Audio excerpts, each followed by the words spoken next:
आज पहिलीच बैठक होती आणि खरं म्हणजे यापूर्वी आरक्षणासंदर्भात जी काही कारवाई झालेली आहे त्यामुळे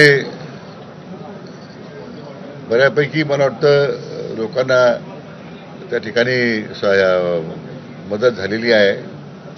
प्रश्न आता त्यांच्या मागण्यासंदर्भातला होता, माननीय जरांगे पाटलांच्या मागण्यासंदर्भात.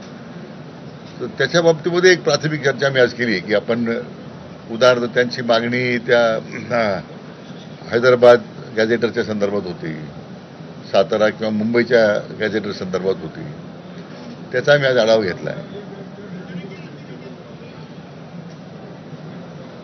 बाकीच्या मग त्या सगळे सोयऱ्याच्या संदर्भात त्यांची एक मागणी होती, त्याबद्दलही चर्चा केली आम्ही आज.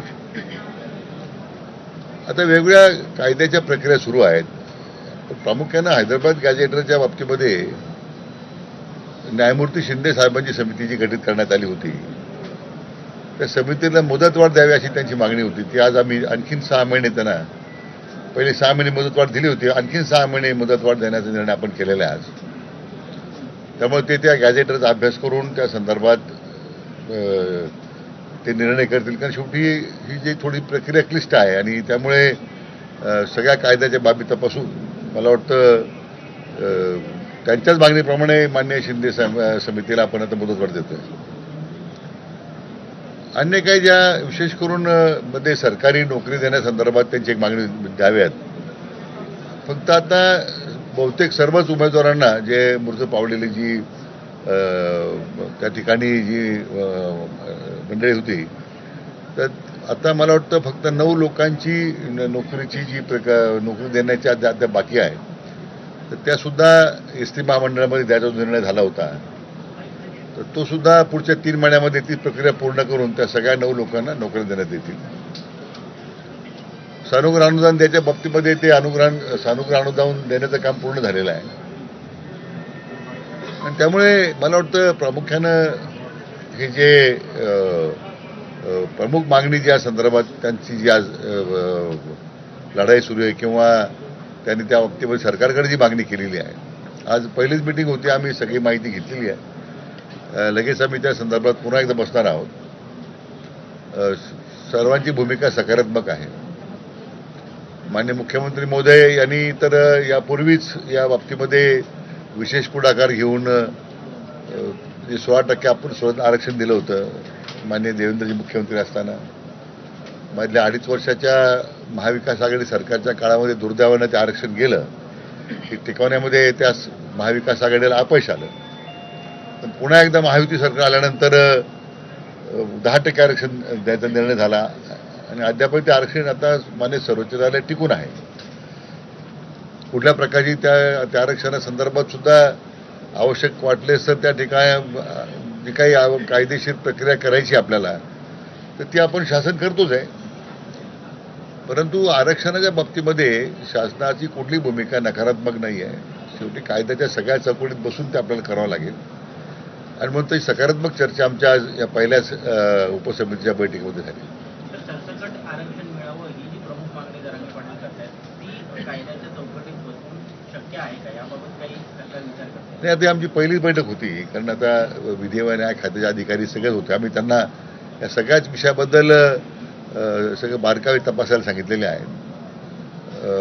जी काही विशेष करून जो एक महत्त्वाचा मुद्दा होता की व्हॅलिडेशन करण्याबद्दल आता मला वाटतं ACBC आहे किंवा EWSचा आता मुद्दा राहिला नाही. परंतु ज्या काही व्हॅलिडेशनमुळं मुलांचे ॲडमिशन थांबलेले आहेत, तर त्यांना किमान आता 6 महिने मुदतवाढ द्यावी अशा प्रकारची शिफारस आज आमच्या समितीने केलेली आहे.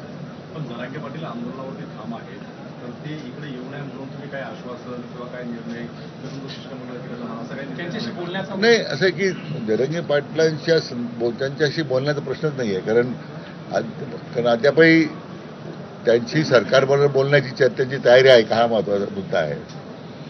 आणि आम्ही जे आता शासन म्हणून जे निर्णय केलेले आहे किंवा उपसमिती म्हणून आम्ही जी भूमिका त्यात मांडलेली आहे, विशेष करून हा न्यायमूर्ती शिंदे समिती समोरचा जो मुद्दा हाच त्याच्यातला खरं महत्त्वाचा मुद्दा आहे की जो आरक्षणाबाबतीमध्ये किंवा दाखले द्यायचे, कुणबी सर्टिफिकेट द्यायचे आहेत, तर तो त्या समितीला मुदतवाढ द्यावा अशी त्यांची जी मागणी होती आपण ती मान्य केलेली आहे. सर, तुम्ही अनेक वर्ष मंत्रिमंडळात देखील आहात, अनेक मराठा संघटनांचे देखील चांगले म्हणजे संबंध आहेत. ज्या पद्धतीने जरांगे वारंवार बोलतायत की मुख्यमंत्री म्हणजे तत्कालीन मुख्यमंत्री एकनाथ शिंदे यांनी या सगळ्या गोष्टी करायची तयारी होती, मात्र देवेंद्र फडणवीस यांना विरोध केला.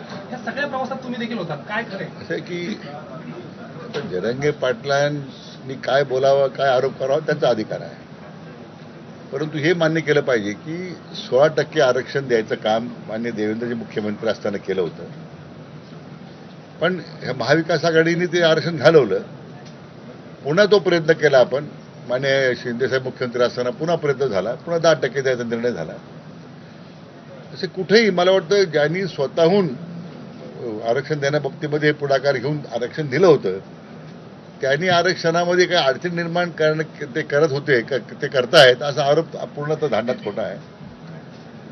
मी सुरुवातीला हीच मागणी केली होती की आपल्या राज्याचे ज्येष्ठ नेते मान्य शरद पवार साहेब असतील, मान्य उद्धव ठाकरे असतील, यांनी तर या बाबतीत भूमिका घ्यायलाच तयार नाही आहे की आरक्षण कसं द्यावं, कसं देऊ नये. आणि मला वाटतं त्यांना सुद्धा खरं विचारण्याची गरज आहे, कारण ते सुद्धा राज्याचे मुख्यमंत्री 4 वेळा राहिलेत.